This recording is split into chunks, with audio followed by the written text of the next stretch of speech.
What's going on, everyone? I am Jacob Rodriguez, and I'll be bringing you interviews and insights into the Cardinal football program all season long. St. John Fisher is coming off a 28-23 win on Saturday over St. Lawrence University, improving to 2-0 for the first time since 2021. Let's kick it to the interview.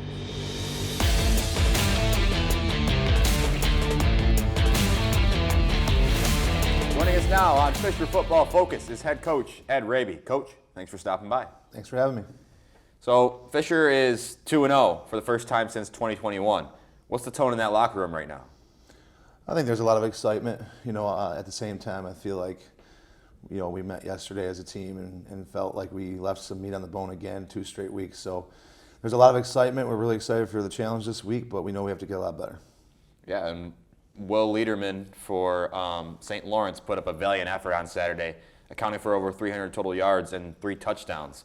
How did your game plan have to evolve throughout the game to ensure that you guys came out on top? Yeah, they really just kind of force-fed the quarterback in terms of the quarterback run game. Mm-hmm. Didn't even really, it kind of felt like they weren't really even trying to get the ball to the running back. So it's always challenging when a team runs the quarterback and design runs because you're down a number. They can always have numbers on you. We didn't really have to change it a ton. I think we did a good job responding to it. We had some miscues that kind of led to some big plays, but for the most part, I thought we did a decent job holding them down. Deontay Hall had a career game on Saturday, rushed for 110 yards on 19 attempts. He's averaging 6.5 yards per carry through 2 weeks. Just how great has he been for this team? He's been great. I thought both of our running backs did a great job Saturday, and Hall's really just been playing at a high level. I think he's got great vision. The thing about him, too, is he's consistent. He's very consistent in terms of his reads, making quick cuts, running north and south. And as you've seen on Saturdays, he's hard to take down, too. So I think that extra yardage after contact has been big. And, I think he'll continue to get better as the year goes on. Yeah, Camden Chance, too. I mean, what does a dynamic duo like that tandem do at the running back position? How dangerous does that make you as a team? Yeah, I think it's always good. You're never going to get through a long season without having multiple running backs. I think our running back room has continued to get better throughout camp. I feel like even after those 2 guys, we have some guys that can really help contribute. And I think Chance and Hall are kind of very different in terms of how they play. Chance is a lightning in a bottle, right? Can get you to a big play right out of nowhere, and it looks broken, and all of a sudden he bursts out for a 45-yard gain in that game. Whereas Hall is more of the north and south runner, and can kind of get you the extra yards after contact. So I think having a 1-2 punch at the running back position is always a big deal. Tim Vanderbrink also had a career game against St. Lawrence. He had 12 total tackles. How difficult does a guy like him flying around the field impact how imposing offensive coordinators have to game plan against your defense? Yeah, I think the trick to our defense in terms of what we do, you always have to account for that guy. And then I think offensive guys have to kind of decide how they're going to play that position, in terms of attacking Tim. Tim's a guy that we really believe in that position, being able to fly around the field and make plays from sideline to sideline. So he's definitely somebody they have to key on, and every team kind of decides differently how they're going to attack it, but it's definitely a big part of our defense. And in the first episode, we talked about how those great leaders were appointed by the people on the staff and the team, most importantly. How has their leadership impacted the team so far? In a very positive way. I don't think it's just the captains, too. I think our senior class, has really stepped up. We always talk about the captains are obviously the figureheads, the leaders that people have elected, but you can be a leader without being a captain. And I think I always say that the team that is player-led is always better than a coach-led team. And I talk to the seniors every year at the beginning of the year, hey, this is your team, this is your last chance, whether you're going to play a lot or not, because some seniors don't play as much as they probably want. You have to have a leadership role. So I think our whole senior class has done a great job of stepping up, as well as our captains.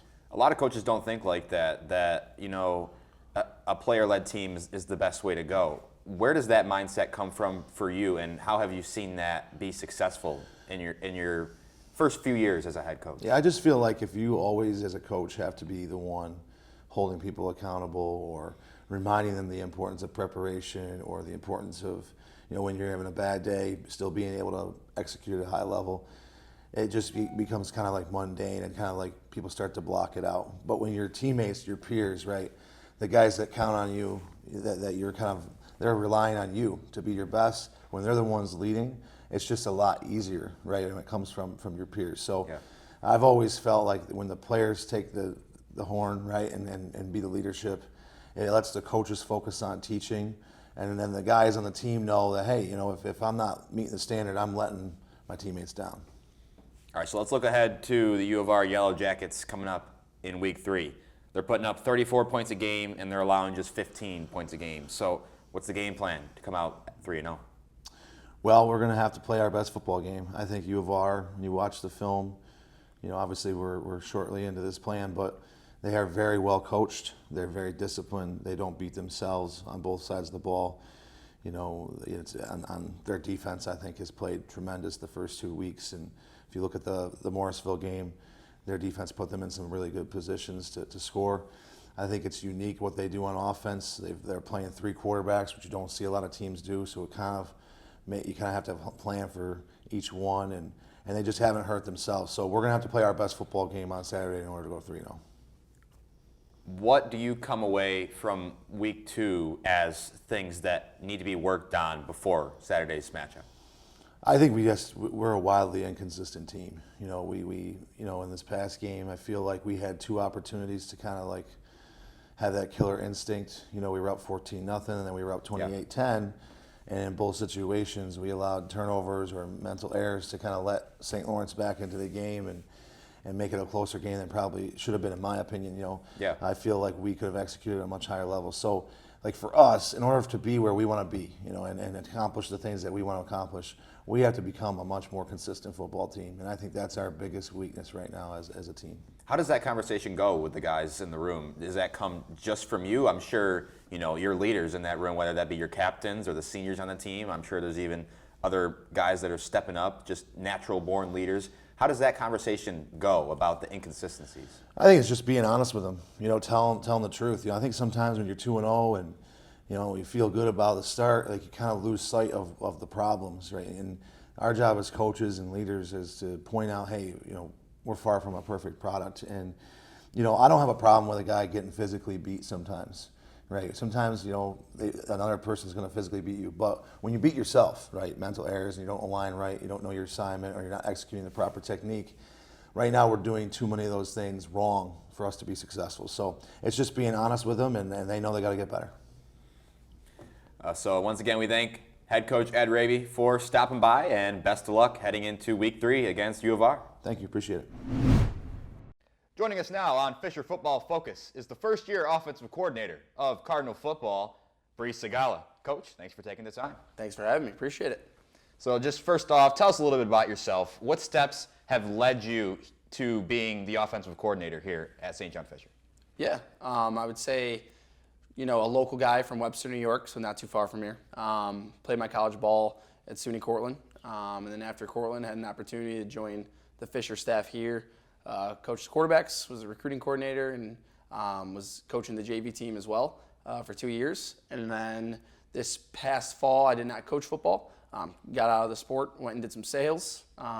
Figured out it wasn't for me, and wanted to get back into football. Reached out to some schools, and then had an opportunity here to join Coach Raby on the new staff, and had the opportunity to be offensive coordinator. So obviously, it was a good one, and that's kind of how I made my way back here. How do you like to attack those defenses? I don't think it's as much about scheme as it is about fundamentals of football. So really just teaching our guys, how to properly block, how to protect the football, how to make concise decisions. Scheme can only take you so far in football. Yeah. So I believe that, teaching our guys the fundamentals and really putting an emphasis on that is what's most important for us, as an offense here at Fisher. And Fisher is 2-0 for the first time since 2021. What do you think has been the key difference early in this season in comparison to past years? Yeah, I would say team football. I think that, and we're far from where we need to be. I think Coach Raby would echo the same message. But I do think team football-wise, the guys are playing more together.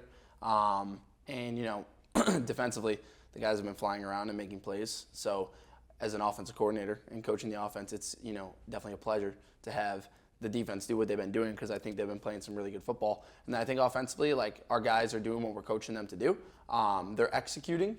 Again, we're far from where we need to be, and I think the guys on the team know that, but we're going in the right direction to get there. And I think special teams-wise, we've taken a big jump in special teams versus where we used to be in previous years, in my opinion.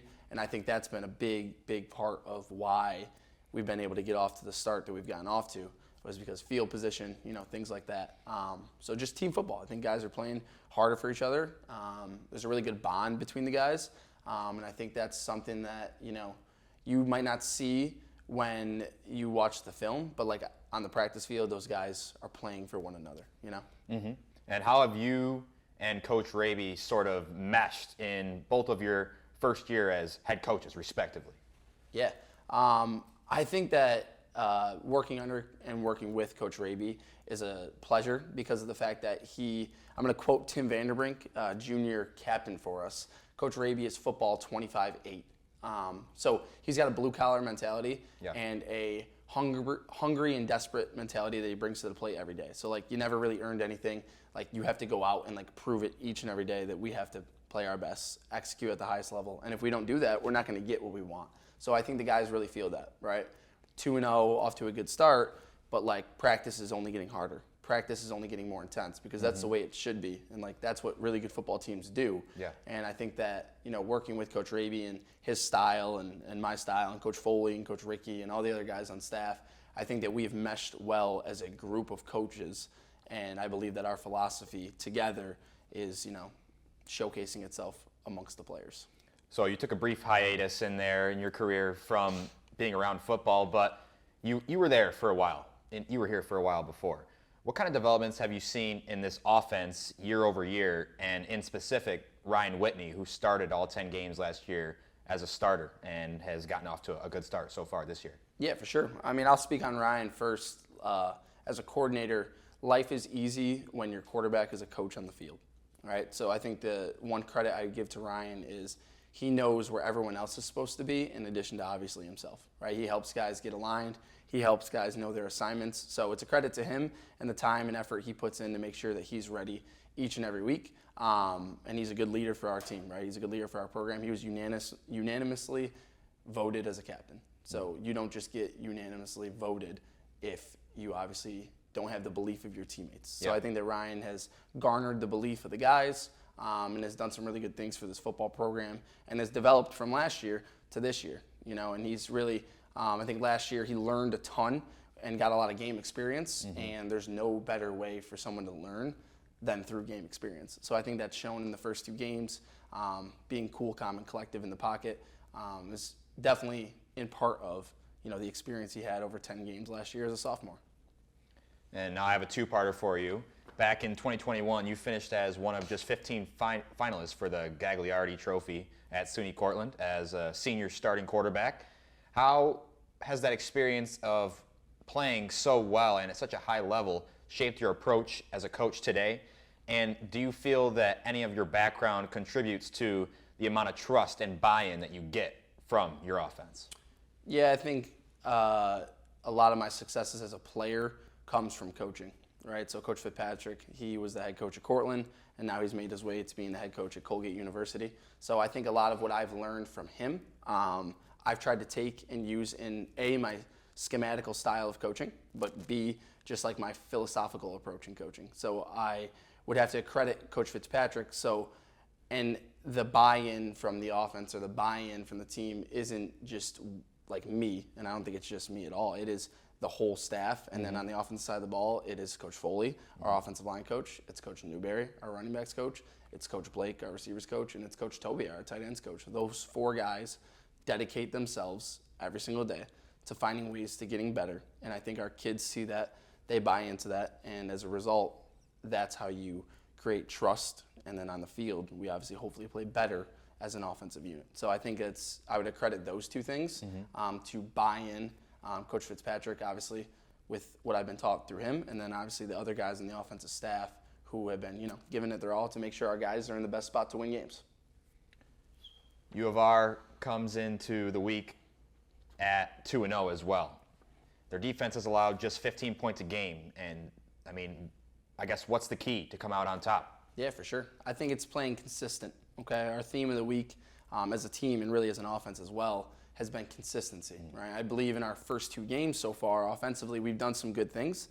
There's a lot where you can turn on the tape and be proud of, but I also think that we've left a lot on the table, right? I think that we could have scored more points, and a lack of focus and execution sometimes results in turnovers, which hurt the team. Negative plays and turnovers are a huge part of football games. So I think consistency for us is really what we need to do. U of R's got a great defense. They're only letting up 15 points a game. They are coached extremely well. Their kids play extremely hard, and they're extremely physical. So we have to be ready for a 4-quarter battle, right? Like, there's no doubt about it. This is going to be a 60-minute football game. Our guys have to play all 60 minutes, and it can't be a roller coaster, right? Can't have too many highs, too many lows. Got to stay cool, calm, and collective throughout the game. And I think that if our kids play tough and play physical and execute the assignments, then hopefully we can come out on top. Last question for you, Coach. Are there any offensive coordinators or offenses in the NFL that you look up to and you try to learn from on a regular basis? Yeah, that's a great question. I got 2. Okay.